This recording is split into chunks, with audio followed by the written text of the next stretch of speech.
Bueno, ¿quiénes eran los sofistas? Si traducimos la palabra sofista, la podemos traducir como sabio. Y los sofistas eran los grandes educadores de Atenas durante el siglo V a.C., es decir, una vez que en Atenas se instaura ya definitivamente la democracia. Entonces, los sofistas se dedicaban fundamentalmente a recorrerlas o a visitar las distintas ciudades griegas para educar a los jóvenes. Entonces, cuando venía, por ejemplo, Protágoras, o Trasímaco, o Antifonte, o Orgias a Atenas, pues los jóvenes se volvían como locos para ir hacia ese sofista y que les enseñase aquellos temas en los que el sofista estaba especializado. Y los sofistas cobraban por enseñar, es decir, que podemos decir que eran los primeros profesores o los primeros profesionales de la enseñanza. A cambio de enseñar el tema en el que estuviesen especializados a los jóvenes, estos les tenían que pagar pues un sueldo que estaba convenido con antelación. Y esto, el hecho de que los sofistas cobrasen por sus enseñanzas, fue algo que criticaban mucho tanto Sócrates como Platón, porque ambos consideraban que la educación, más que un trabajo, debía ser una obligación moral, y por lo tanto no debía cobrarse por ello. Ahora sí, por lo menos Sócrates se ponía morado en los banquetes que se hacían en su nombre cuando discutía con los distintos ciudadanos de Atenas. Pero esto ya, como diría Craig, es otra canción. Entonces, los sofistas se dedicaban a enseñar a los jóvenes, pero ¿qué es lo que distinguía a los sofistas? ¿Qué es lo que hacía que todos los jóvenes, cuando venía un sofista a esa ciudad, se volviesen como locos y quisiesen recibir sus enseñanzas? ¿Qué es lo que distinguía a los sofistas, por ejemplo, de Sócrates, con quien convivieron en el tiempo?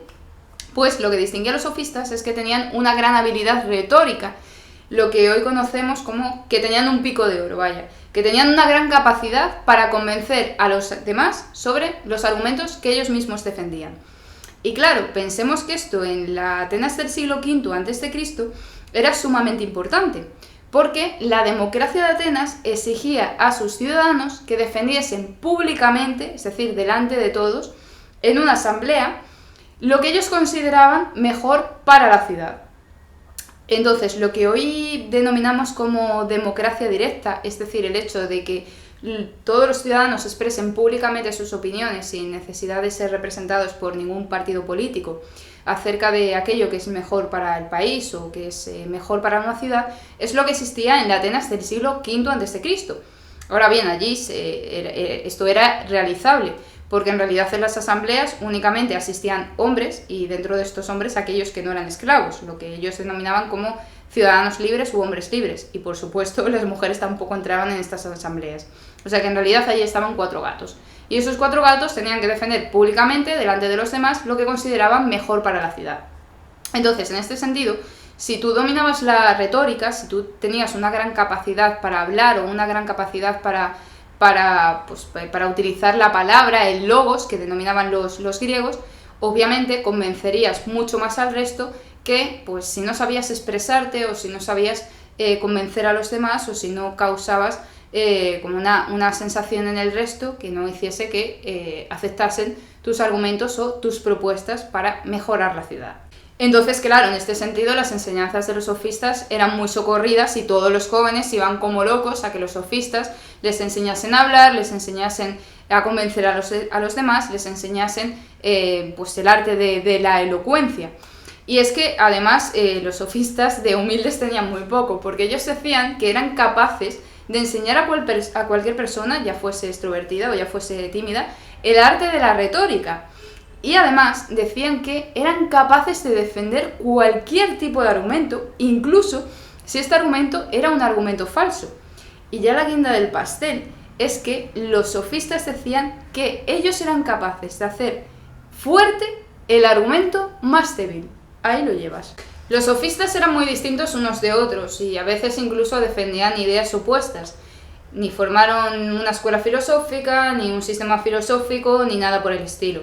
Pero si hacemos un poco una labor de síntesis para tratar de encontrar qué puntos en común compartían entre ellos, podemos extraer una serie de ideas comunes. Que son, 1. Un escepticismo religioso. ¿Esto del escepticismo qué es? Pues el escepticismo es una posición centrada en la duda, centrada en que se debe dudar de todo. Entonces, dudar de todo en religión nos conduce o bien al agnosticismo, es decir, que no podemos probar de ninguna manera ni que Dios exista, ni que tampoco no exista, o bien directamente hacia un ateísmo, es decir, que Dios no existe. 2. Un relativismo cultural.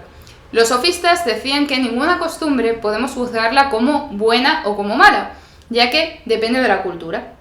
Es decir, que nosotros, como occidentales, no podemos juzgar que sea malo el hecho de que algunas mujeres musulmanas lleven el yihad, ni podemos decir que va en contra de los derechos de la mujer, ni nada por el estilo, porque obviamente nosotros juzgamos esto desde nuestra propia cultura occidental. Entonces, ¿esto a qué lleva? Pues lleva a que pues no podamos tener una serie de normas que sean comunes a todo el mundo, a todas las personas. Y si nos ponemos un poco más extremos, no podríamos hablar de una declaración de los derechos humanos, puesto que estos derechos dependerían de cada cultura. 3. Un convencionalismo moral. Los sofistas defendían que, a diferencia de la ley de la naturaleza, que siempre sucede de una forma inexcusable, siempre va a ser así, el león se va a comer siempre al pobre conejito, por mucho que nos pongamos nosotros a defender al pobre conejo, el león siempre se va a comer al conejo. No hay otra forma de ser. Va a ser así siempre. El grande se come al chico y ya está. Pues según los sofistas, en el caso de la moral, y entendamos la moral en el sentido etimológico como las costumbres de una ciudad o de un país, es fruto de una convención, es decir, de un pacto o de un contrato entre los seres humanos, entre los habitantes de una misma ciudad, para poder convivir unos con otros y para evitar la ley del más fuerte. 4. Un convencionalismo político. Según los sofistas, los seres humanos no somos seres sociales o animales sociales por naturaleza. Es decir, que no estamos hechos de una manera intrínseca para vivir con los demás o para formar ciudades, para convivir unos con otros. Lo que sucede es que si viviésemos de una manera aislada, pues cada uno a su antojo, probablemente duraríamos 4 días con vida. Entonces, formamos ciudades, convivimos con los demás como una especie de mal menor para asegurar nuestra propia subsistencia. 5. Un relativismo noxológico. El término noxológico hace referencia al conocimiento. Entonces, relativismo noxológico lo que significa fundamentalmente es que los sofistas no creían que existiese una verdad objetiva o una verdad universal, intrínseca a toda la realidad, que fuese compartida por todo el mundo, sino que pues cada persona desde su propia perspectiva, desde sus propias circunstancias, defiende su propia verdad, como los del Sálvame, que hablan de mi verdad en vez de la verdad.